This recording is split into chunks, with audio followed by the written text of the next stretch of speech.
Well, welcome, people. Oh, gosh, I hope you all had a phenomenal Independence Day weekend.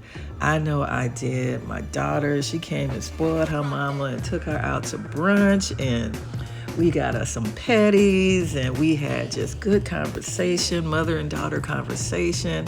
Then it was also just came up with solidified with my tribal sisters here. We went to the beach. I mean, we shut the beach down, y'all. I'm telling you, we were laughing, being merry, just having fun. And we ended that. Come on now. We even ended that in prayer.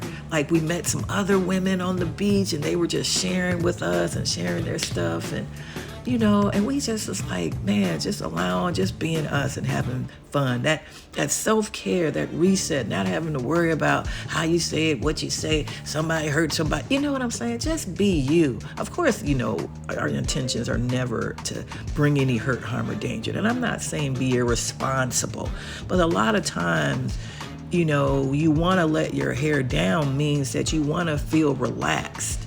You want to feel relaxed to show up as your genuine self, so that people are not gossiping or talking about you. Because if you can feel a person's energy, I'm a person that really can feel a person's energy when they speak, or their body language, or what they say or don't say. That's just me, right? But nevertheless, I'm often on tangent. I had a good time. I hope y'all had a good time. And I really did enjoy myself. So, with that being said, something came to me today. You know how I share with you ladies how I am very self-reflective. My prayer closet is nature. That's my prayer closet. So every day I try to go and I try to commune with the Most High and get clear, sit in my stillness, do what it is that helps me along my spiritual journey. I'm not judging anyone else's. This is just how I do it, or how they have their spiritual practice. But today is really a special bonus moment of the Elephant in the Room series, because some things came to me today that I've been struggling with. I've been really struggling with, because I don't know a lot of you who don't know me. Just recently I was engaged.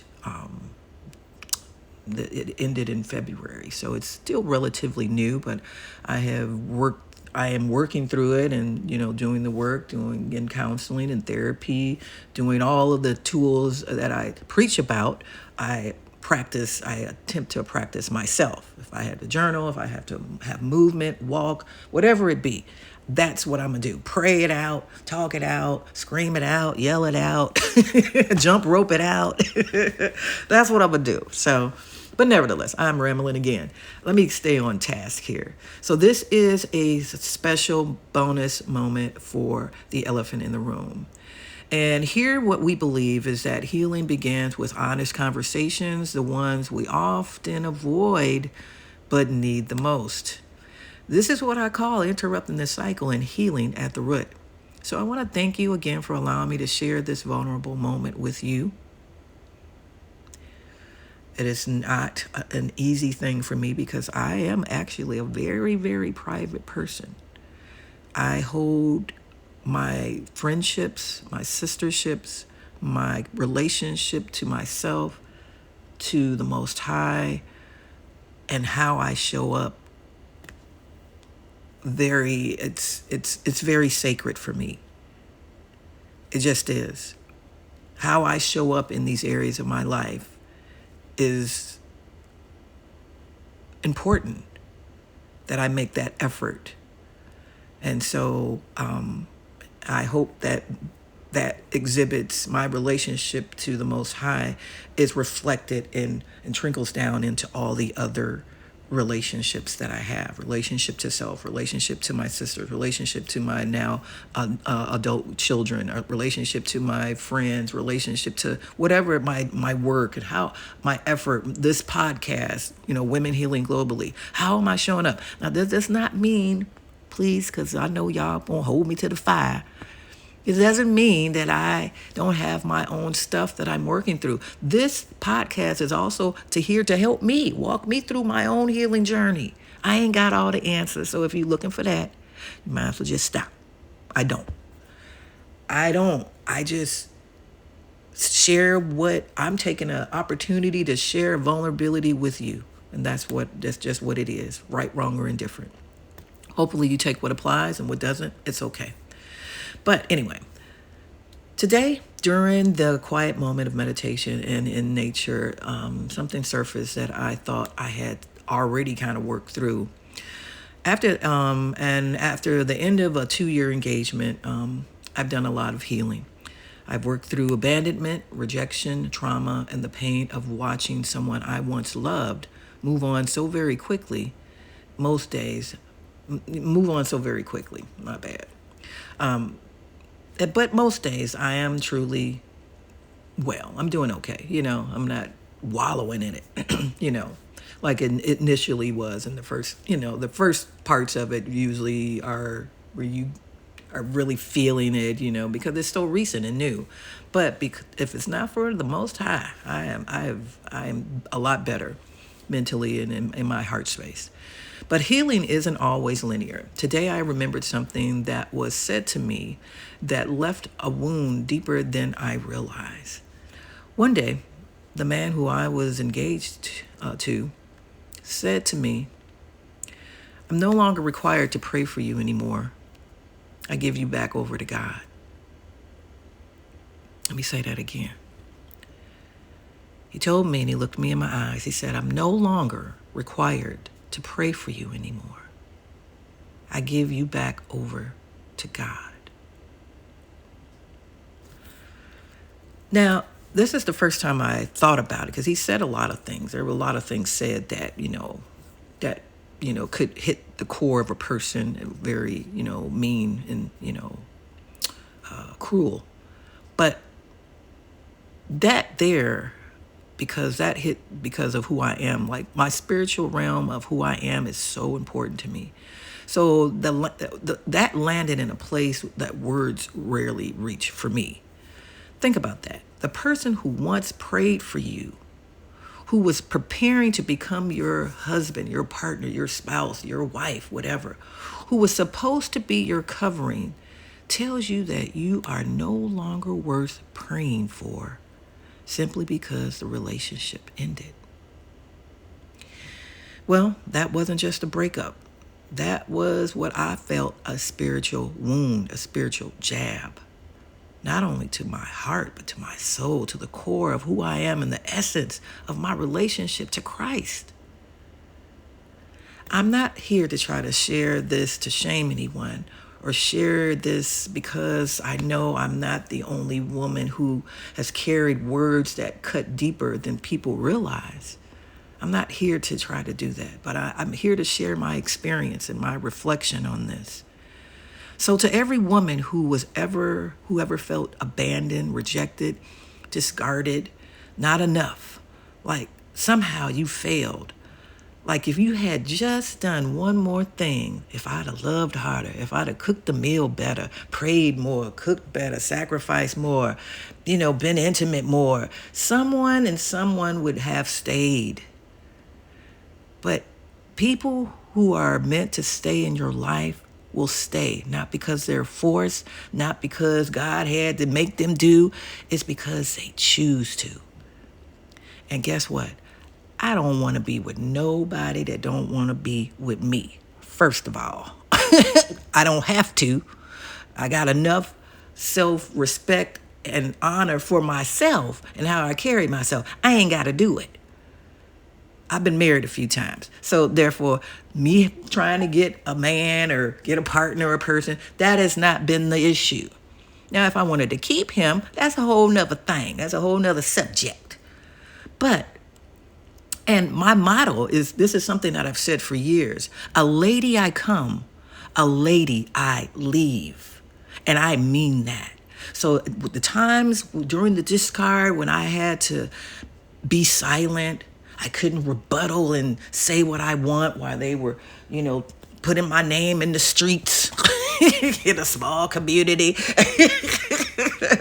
where they were, making little jabs at me to attack my virtue or my character or my self-esteem. I had to just keep it low because you don't want Shaniqua to come out. Shaniqua don't play. And so God said, no, Shaniqua, just go ahead, commentate. Just keep it, just be quiet. I got you. Because vengeance is the Lord's, right? So I had to work through all that. I had to remain silent. Well, God didn't even have me rebuttal. He left a voice message to discard me. Didn't even give me an eye-to-eye conversation. This is someone I was engaged to for 2 years, mind you. And the most I got was a voice clip that this relationship was no more. So you can see how someone could be vested, and it's embarrassing. It was embarrassing. It was shameful. The whole community, we had this big old, celebration and how he proposed to me. And now I'm left with picking up the pieces. Why you feel he over here living his best life the next week after with a new one. Tell me how that worked. But nevertheless, hey, this is just what happened. I'm not trying to male bash or nothing. I'm sharing my experience. I have no ill will or anything towards this person. I really am still working through it. I don't have anything because I'm still healing. I got to be real. I can't fake the funk and act like I wasn't invested when I was about to be married to this person. But I'm sharing this to understand that when you are a child of the Most High, God will vindicate you. He will heal you. You do what you are supposed to do. What does Psalms 23 say? Because that person doesn't determine your value. They don't determine your value.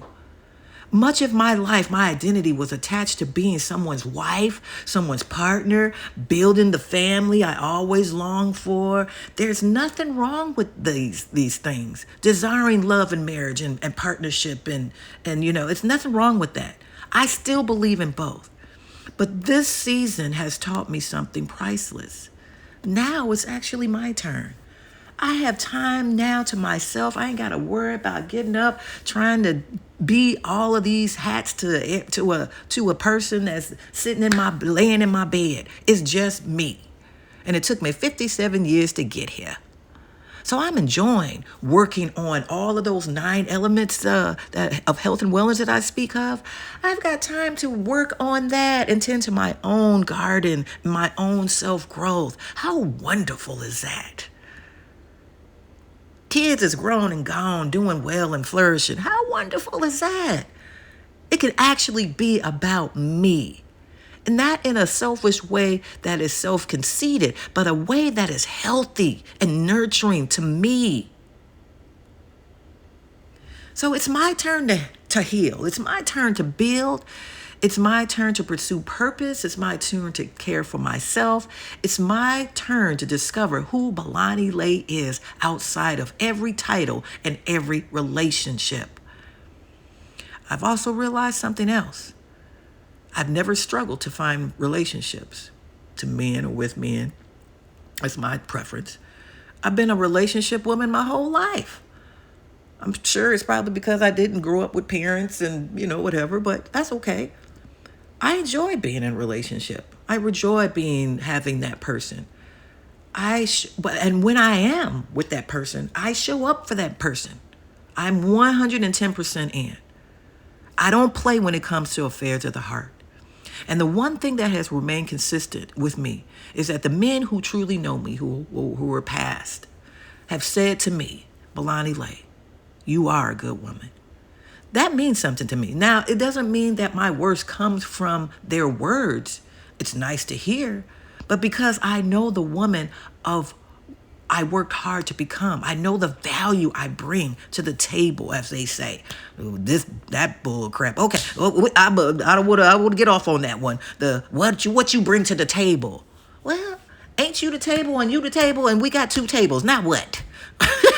Jeez. But okay, we go with the new lingo. But anyway, not because my words comes from their words, but because I know the woman that I have worked hard to become. And most importantly, I have found peace in that truth. The Most High has never abandoned me. He has never rejected me. He has never stopped loving me. And unlike people, he never says, you're no longer worth me praying for. I'm his daughter. You're his daughter. And he will never leave us nor forsake us. If you're healing through something familiar like this, or just healing through something, know that he'll never leave you nor forsake you. Keep going. The scars do not disqualify you. The hurt doesn't mean you don't have to acknowledge it. The trauma might still linger from time to time. This is what is becoming part of your testimony. And to the Most High be the glory. I'm finding now that healing is the new flex. And for a long time, we were taught that being hard was strength, that keeping everything bottled up was strength, that pretending we weren't hurt was strength, that never crying, never asking for help, never saying, I'm not okay. I'm not okay, somehow made us stronger. But look around. Where has it gotten us? Broken relationships, generational trauma, anxiety, depression, people walking around like emotional zombies, wounded, pretending they're fine. We're fine. Silently carrying pain. Like Erykah Badu says, bag lady, you gonna hurt yourself. Dragging all those bags like that. Why didn't nobody tell you to let that go? Put them bags down. We're never meant to carry these things alone anyway. And I believe we're witnessing a shift. Healing is the new flex. Self-awareness is the new flex. Going to therapy is the new strength. Praying, journaling, resting, saying I need help, I was wrong, I was hurt, that's strength. And for many years, vulnerability was mistaken for weakness. In closing, today, I want to thank you for spending time with me. My hope is that something I shared today reminds you that the story isn't over. Your healing matters, and you never have to walk this journey alone.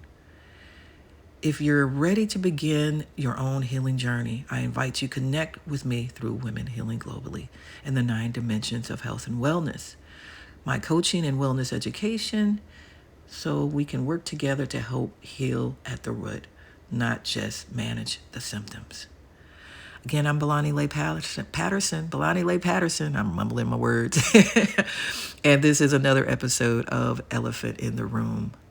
Until next time, may you continue to be well and prosperous.